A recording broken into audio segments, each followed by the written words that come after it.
High dan height. Kedua perkataan ini saya perasan ramai yang sebut dengan sebutan yang sama. Jadi, jom kita tengok sebutan yang betul. Yang pertama untuk perkataan ini, sebutan dia adalah high. Maksudnya adalah tinggi. Jadi macam mana anda sebut high dekat orang tu, macam itulah anda sebut perkataan ini, okay? H-I-G-H, sebutan dia adalah high. Contoh dia, the building is very high. Bangunan itu sangat tinggi. Untuk perkataan yang kedua, sebutan dia adalah height, okay? Height.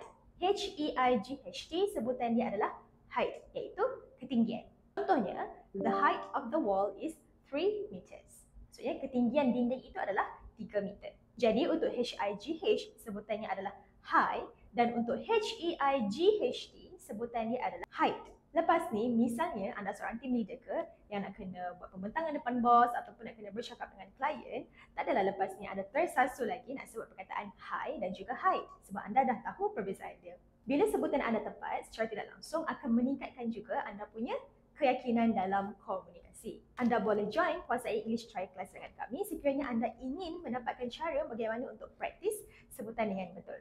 Anda jangan lupa untuk praktis sebutan dua perkataan ini